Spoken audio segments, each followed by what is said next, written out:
Hi, I'm Patu from freefincal. I've been talking a lot about sideways market in the recently posted market outlook video and also related videos. So, what is the sideways market and why you should fear this? And a sideways market would result in something like that. You get 150% gain or profit, but your annualized return would be quite low. And well, like always, whether we are currently in a bear market, bull market, or sideways market, we can only know in hindsight. But generally speaking, a sideways market is one in which there are no big upswings or big downswings. The market just keeps hovering directionless and it just waits and waits and waits and waits.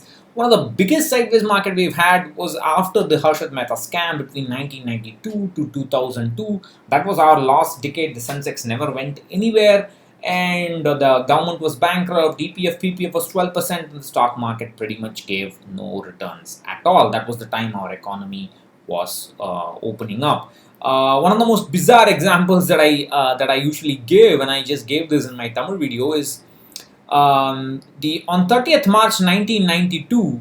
The Sensex was 4,091, and on 24th March 2017, 25 years later, the Sensex became 29,421. That's a 619% absolute change, but the annualized return is only about 8.2%. Of course, you have to add about 1.5%, 2% to this for dividends, but even otherwise, even for 619% gain, the annualized return is quite small, and the reason for that is time elapse. And I'll show you another example. And one of the things that people criticize me when I keep saying these things is, oh, you are looking at this after a market crash. Oh, you're looking specific examples. You should not do that. You see, the average returns have always been good. That's just bullshit. I mean, the best response to that is Howard Marks'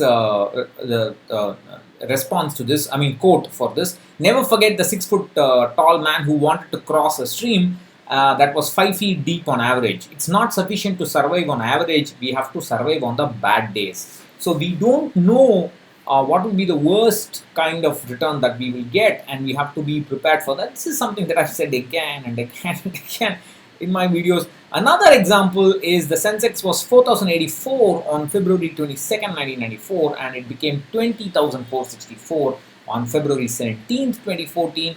Again, 400% gain, but 8.2%, 8-ish percent of annualized return excluding dividends.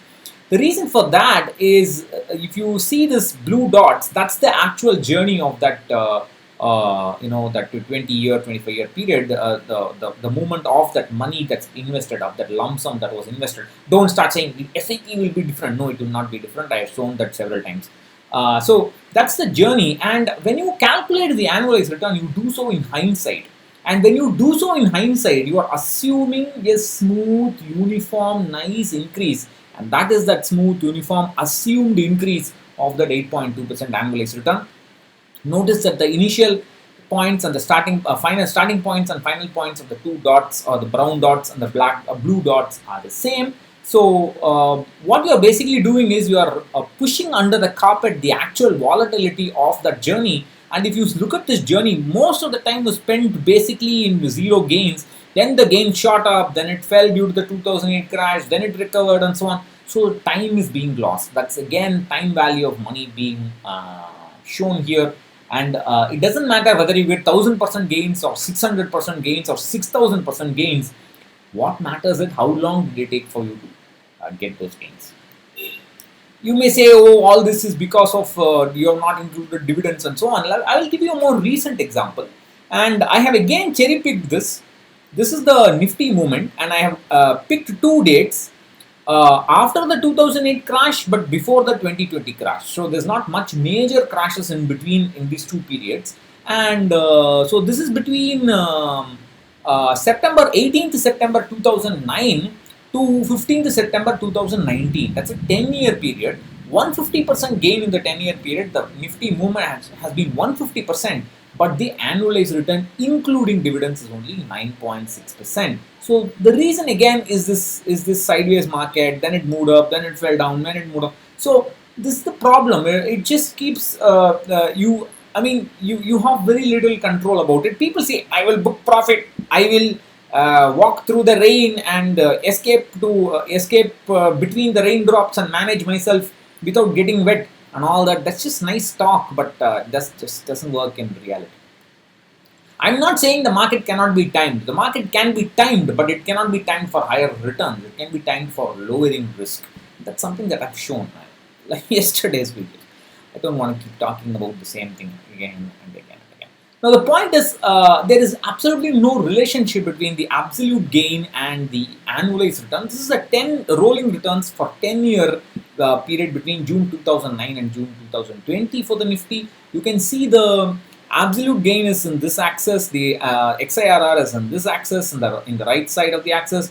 You can see that high XIRR, the XIRR has actually gone from 15-16%, it has actually gone to about 5-6%. Even for 5-6%, the gain was 5-6% annualized return. The absolute gain was 80%, 75%, and so on. So there's really no relationship. So you have to understand the value of time.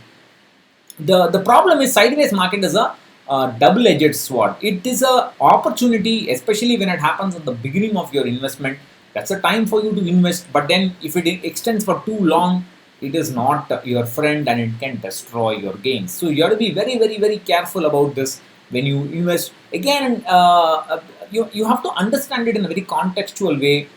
Yesterday, like I talked about my retirement goal, I had the time to just let it out. I don't need to bother with any active management.